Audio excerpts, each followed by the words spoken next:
Ambedkar international centre में आपातकाल के 50 वर्ष पर आयोजित विशेष कार्यक्रम में केंद्रीय मंत्री नितिन गडकरी ने शिरकत की। इस मौके पर दिल्ली विधानसभा अध्यक्ष विजेंद्र गुप्ता और मध्य प्रदेश के उप मुख्यमंत्री राजेश शुक्ला भी मौजूद रहे। मंच पर नितिन गडकरी ने आपातकाल की घटनाओं को याद करते हुए इसे लोकतंत्र पर काला धब्बा बताया।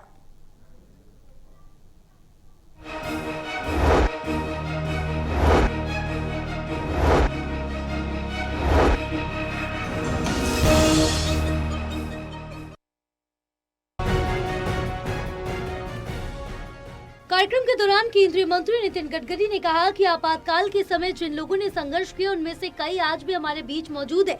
उन्होंने याद करते हुए कहा कि 1975 में जब वो मैट्रिक में थे तो उस दिन अखबार नहीं निकले थे। उन्होंने कहा कि इंदिरा गांधी ने अपनी कुर्सी बचाने के लिए संविधान की धज्जियां उड़ाई और लोकतंत्र का गला घोट दिया। गडकरी ने कहा कि आपातकाल के 50 साल एक भूतकालीन इतिहास है। जिस तरह उस समय संवैधानिक अधिकारों का हनन हुआ वो दामन चक्र हम कभी नहीं भूल सकते।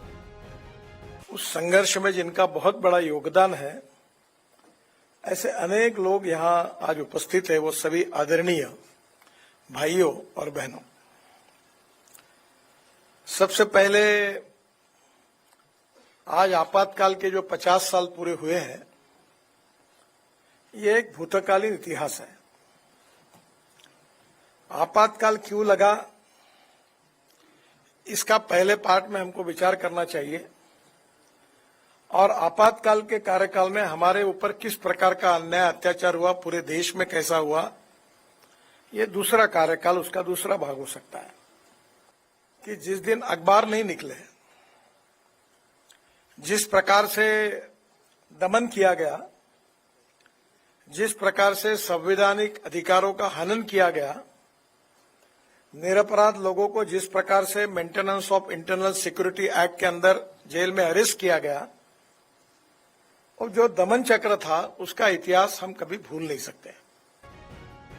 गडकरी ने यह भी कहा कि भ्रष्टाचार के खिलाफ आंदोलन बिहार से शुरू हुआ, जिसे जयप्रकाश नारायण ने नेतृत्व दिया। उन्होंने बताया कि वे उस समय विद्यार्थी परिषद से जुड़े थे और इस आंदोलन में नरेंद्र मोदी, गोविंदाचार्य और राम बहादुर राय जैसे लोगों का बड़ा योगदान रहा। उन्होंने आगे कहा, लोकतंत्र जिन 4 पिलर पर खड़ा है, उस समय सिर्फ अपनी कुर्सी बचाने के लिए संविधान को बदलने का पाप कांग्रेस पार्टी ने किया। ये लोकतंत्र के लिए लांछन था।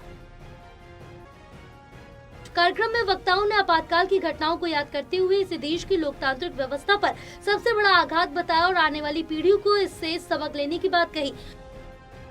टोटल टीवी के लिए विशाल सिंह की रिपोर्ट।